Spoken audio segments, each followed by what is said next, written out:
اللهم صل على سيدنا ومولانا محمد اللہ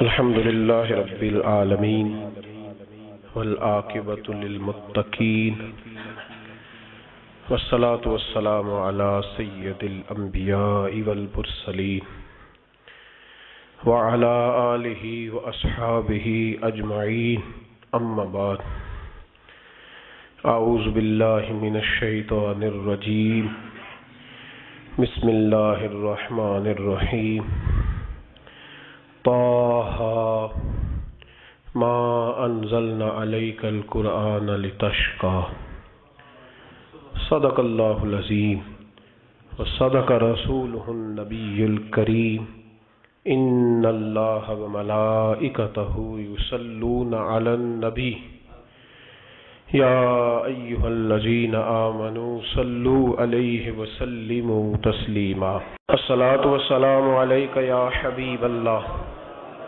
وعلى آلك وأصحابك يا نور الله اللهم صل على سيدنا ومولانا محمد معدن الجود والکرم وآلہ وصحبہ وبارک وسلم۔ تمام تعریفیں حمد و ثنا اللہ تعالی جل مجدہ الکریم کے لیے، ہر قسم کے درود و سلام نبی رحمت سید عالم صلی اللہ علیہ وسلم کی ذات والا صفات کے لیے حمد و صلات کے بعد، انسان کے پاس جو سب سے بڑی دولت ہوتی ہے وہ ہدایت کی دولت ہوتی ہے۔ اس کے پاس جو سب سے بڑا خزانہ ہوتا ہے وہ تقوی کا، پرہیزگاری کا اور اللہ کے خوف کا خزانہ ہوتا ہے۔ جو لوگ ہدایت سے، تقوی سے، پرہیزگاری سے دور ہٹ جاتے ہیں، ان کے پاس ذاتی گوشت پوشت تو باقی رہ جاتا ہے، لیکن روح کا سکون، قلب کا قرار، یہ چیزیں ان سے رخصت ہو جاتی ہیں۔ یہ جو لوگ شکایت کرتے ہیں کہ سارا کچھ ہونے کے باوجود میں پریشان رہتا ہوں، تو اس کا پس منظر یہی ہوتا ہے کہ ان لوگوں کی روحانی زندگی بے آباد ہو جاتی ہے، وہ پریشان ہو جاتے ہیں۔ جن لوگوں کی عادات خراب ہوتی ہیں نا، ان لوگوں کے سارے رشتے کمزور ہو جاتے ہیں، بلکہ ڈھیروں رشتے ٹوٹ جاتے ہیں۔ جو آدمی جھوٹ بولتا ہے، اس کی ماں بھی پریشان رہتی ہے کہ پتہ نہیں میں اس کا کیا اعتبار کروں، یہ میری خدمت کے بارے میں بھی کوئی بات صحیح کہہ رہا ہے کہ نہیں کہہ رہا۔ اس کی بیوی ساری زندگی عدم اعتماد کا شکار رہتی ہے کہ یہ جھوٹ بولتا ہے، یہ ڈینگے مارتا ہے، یہ غلط آدمی۔ انسان کی بری عادات اس کو توڑ کے رکھ دیتی ہیں، وہ اپنوں کے لیے بھی بہت بڑی آزمائش اور پریشانی بن جاتا ہے۔ لیکن جب اس کی عادات سنور جاتی ہیں، جب وہ ٹھیک ہو جاتا ہے، تو پھر وہ ایک درخت نہیں، وہ ایک انسان نہیں، پھر وہ ایک انجمن بن جاتا ہے۔ وہ ایک اتنا بڑا درخت بنتا ہے جس کے سائے میں اپنے بھی بیٹھ سکتے ہیں، بیگانے بھی بیٹھ جاتے ہیں۔ وہ پھر اپنی ذات میں ایک پوری انجمن رکھتا ہے جس کے فیض سے بے انتہا لوگ مستفیض ہوتے ہیں۔ کئی اور بھی آ کے اپنے نہیں ہوتے، پر وہاں تھوڑی دیر چھاؤں میں بھی بیٹھتے ہیں، انہیں پھل کھانے کا موقع بھی ملتا ہے، اور اگر کبھی مانگ لیں تو درخت ان کی جھولی بھر بھی دیتا ہے۔ شجر سایہ دار جن کی عادات سنور جائیں۔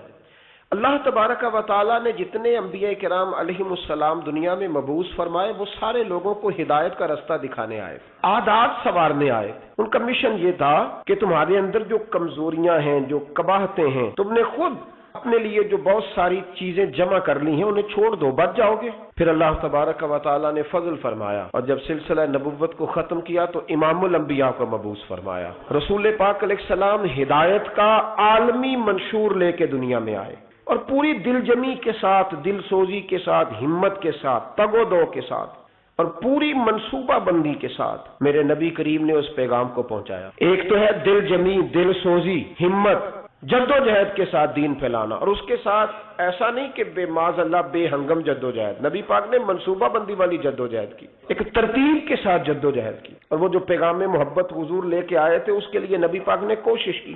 ایک ہوتا ہے میری طرح کا آدمی جو تقریر کرتا ہے، نماز پڑھا کرو، روزہ رکھا کرو، صحیح ہو جاؤ، ایک وہ شخص ہوتا ہے۔ لیکن ایک ماں ہوتی ہے، ایک باپ ہوتا ہے، کسی نے باہر سے آ کے ابا کو بتا دیا کہ آج میں نے تیرا بیٹا دیکھا ہے وہ کالج کے باہر سگریٹ پی رہا تھا. اب ابا صرف تبلیغ نہیں کرتا، اماں صرف تبلیغ کر کے نعرے لگوا کے چپ نہیں کرتی، بلکہ وہ سمجھاتی بھی ہے اور رات کو مصلے پہ بیٹھ کے روتی بھی ہے. یا اللہ میرا لال ہے، مہربانی کرنا، خدا بندہ کرم فرما دے، اللہ اسے سنوار دے. وہ روتی ہے، وہ تڑپتی ہے. وہ جب کسی پیر صاحب سے، مفتی صاحب سے، علامہ صاحب سے دعا کرا رہی ہوتی ہے نا، تب بھی رو رہی ہوتی ہے، جناب دعا کر دیں اللہ اسے ہدایت دے دے، یہ سنور جائے تو میں ٹھنڈی. بہت سارے ایسے تقریر کرنے والے لوگ ہوتے ہیں کہ جن کے اندر ہوتا ہے جذبہ، بہت سارے لوگوں میں ہوتا ہے، لیکن اکثر ایسے ہوتے ہیں کہ جو بس ٹھیک ہے وقت گزارنا ہے، گھنٹہ بات کرنی ہے، وہ جذبات نہیں ہوتے، وہ درد نہیں ہوتا. لیکن جب کوئی اپنا بگڑتا ہے، جب کسی اپنے کی شکایت آتی ہے تو باپ کے آنسو گرتے ہیں، وہ درد ہوتی ہے. میرے رسول کریم نبی رحمت آقا دو عالم محبوب دو عالم علیہ السلام تبلیغ کا انداز یہ تھا کہ دن کو تبلیغ کرتے تھے امت کی ہدایت کے لیے، اور رات کو مصلے پہ بیٹھ کے رو کے امت کی ہدایت کے لیے دعا مانگا کرتے تھے. حضور دعائیں بھی مانگتے. تڑپ، یہ جو 7 دعا شامل ہوتی ہے نا، یہ اخلاص کا پتہ دیتی. یہ کہتی ہے کہ نہیں، یہ جو مشن ہے نا، اس میں کچھ حسن ہے، اس میں کچھ وقار ہے.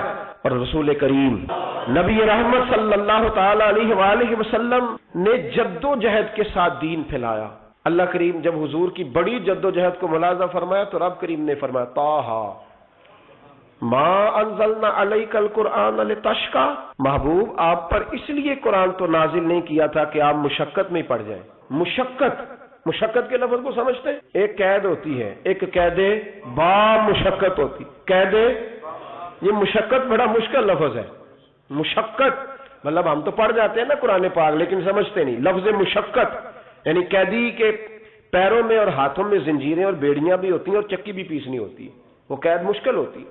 ایک ہوتا ہے کام کرنا، ایک ہوتا ہے مشقت والا کام کرنا، جد و جہد والا کام کرنا، شرابور ہونا پسینے میں.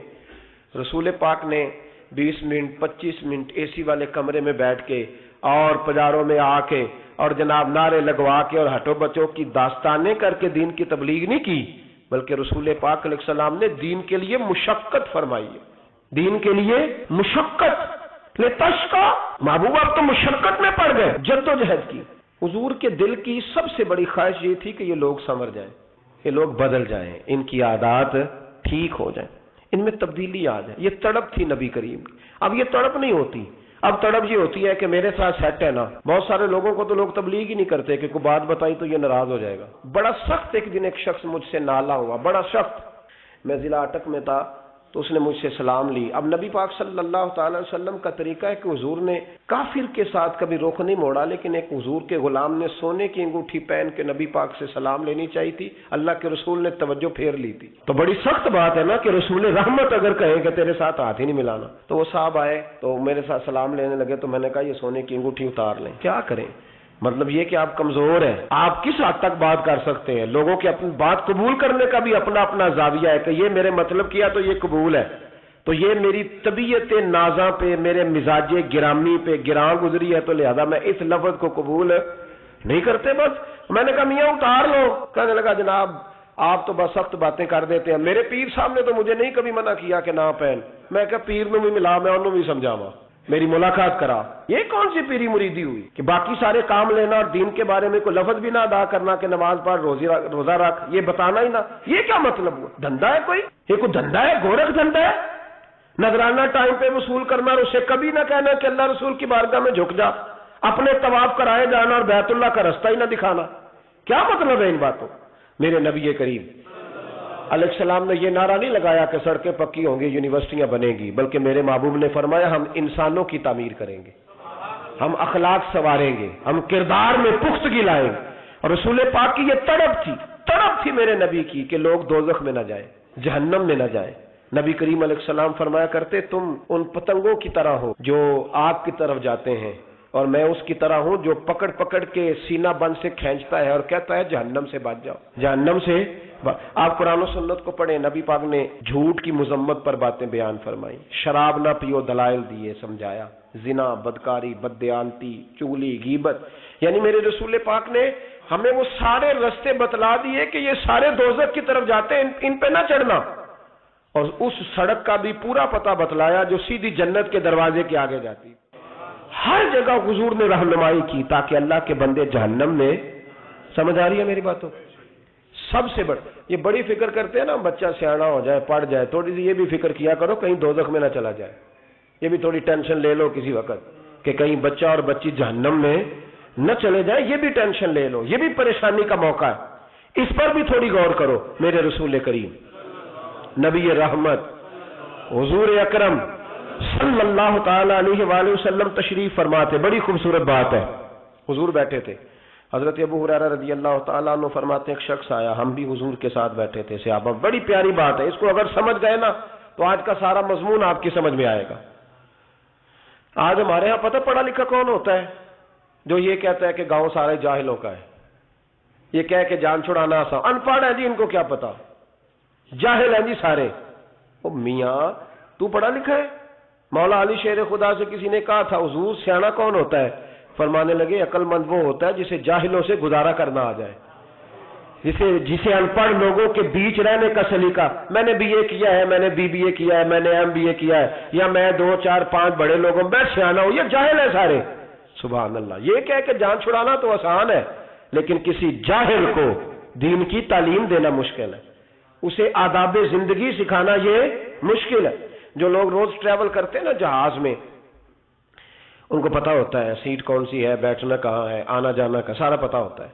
تو میں اکثر یہ مثال دیتا ہوں، میں کہتا ہوں کہ وہاں میں نے بہت سارے نوجوان دیکھے ہیں، بالخصوص حج عمرے کی فلائٹس میں ان پڑھ بزرگ بوڑھے بابے دیہاتوں کے، جب وہ چڑھتے ہیں نا اس کو نہیں پتا سیٹ نمبر کون سی ہے. ہم تو بس میں بیٹھنے والے لوگ ہیں بھائی دیہاتی، تو بس میں تو جو سیٹ خالی ہوتی ہے اس پہ بندہ بیٹھ جاتا ہے. تو بزرگ کئی دفعہ بیٹھ جاتے ہیں. اب وہ جو نوجوان اس محلے کا اس علاقے کا ہے نا، وہ مذاق اڑا رہا ہوتا ہے. دیکھو یار کیا ہماری کو یہ پتہ ہی نہیں جی، ان پڑھ ہے جی، خبر ہی نہیں. اور میں نے کہا وہ تو ان پڑھ ہے لیکن بڑا جاہل اس وقت تو لگ رہا ہے. اس وقت بڑا جاہل اور ان پڑھ تو لگ رہا ہے. اگر تو ہوتا پڑھا لکھا تو جب تو نے اپنے علاقے کا بوڑھا دیہاتی بابا دیکھا تھا تو اٹھ کے جہاز کے دروازے پہ جاتا، اس کا بازو تھامتا، اس کا سیٹ نمبر دیکھتا، اسے بٹھا کے آتا، اسے بیلٹ باندھ کے دیتا، پانی کا گلاس پلاتا، اور پھر تو اسے کہتا بابا جی میں اس سیٹ پہ بیٹھا ہوں، کوئی ضرورت ہوئی تو مجھے دوبارہ بھی بلا لیجیے. یہ تو تیری تعلیم کا پتہ چلتا نا کہ اب تو پڑھا لکھا ہے، اب تو سیانا ہے، اب تو سمجھدار، اب تو باشعور ہے. الحمدللہ مجھے اللہ تعالیٰ حج کے قافلے کے ساتھ لے جاتا ہے تو میں اپنے دوستوں کی ایک ٹریننگ کرتا ہوں. میں کہتا ہوں بس نہ دائیں بالیں والوں کو حوصلہ دیتے رہو. بس بوڑھوں کو یہاں لوگ بتا دیتے ہیں کہ حج پہ تو بس بندے فوت ہو کے آ جاتے ہیں، بس سارے معافیاں مانگ کے چاہو بچ کے نہیں آنا. تو میں کہا کرتا ہوں یہ غلط بات ہے. حاجی تو اللہ کا مہمان ہوتا ہے، حاجی اللہ کا مہمان ہوتا ہے، تو رب اپنے مہمان کی بڑی ہی میزبانی فرماتا ہے، بڑا کرم کرتا ہے. حوصلہ دیں، پیار کریں. سنیں جو روایت عرض کرنے جا رہا ہوں. نبی کریم علیہ الصلوۃ والسلام کے غلام حضرت ابو ہریرہ رضی اللہ تعالیٰ عنہ فرماتے ہیں نبی کریم بیٹھے تھے، ایک شخص نے آ کے کچھ سوال کیا، بدو تھا، ان پڑھ تھا. اس نے کہا یا رسول اللہ صلی اللہ علیہ وسلم کچھ دیجیے. حضور نے کچھ دیا. شام کا وقت تھا. جب حضور نے دیا نا تو کہنے لگا میں نے تو بڑی تعریف سنی تھی، آپ نے تو معاذ اللہ کچھ بھی نہیں دیا. یہ کیا دے رہے ہیں؟ میں نے تو بڑی تعریف سنی تھی آپ کی. جب یہ لفظ اس شخص کی زبان سے نکلے، نقلے کفر کفر نہ باشد، تو جناب عمر فاروق نے تلوار اٹھا لی، میں تیری گردن کاٹوں گا، تو گستاخ ہے. نبی کریم علیہ السلام مسکرائے اور فرمایا عمر جلدی نہ کر، ٹائم دے تھوڑا، جلدی نہ کر. حضور گھر لے گئے، گھر میں سے اور بڑی ساری نعمتیں دی، اور دیا اور دیا اور دیا. جب حضور دیتے گئے تو کہنے لگا حضور بس کرے، میں تو اتنا اٹھا کے بھی نہیں لے جا سکتا، بس کرے. پھر فوراً بولا، کہنے لگا یا رسول اللہ یا رسول اللہ. الحمدللہ رب العالمین والعاقبۃ للمتقین والصلاة والسلام علی سید الانبیاء والمرسلین.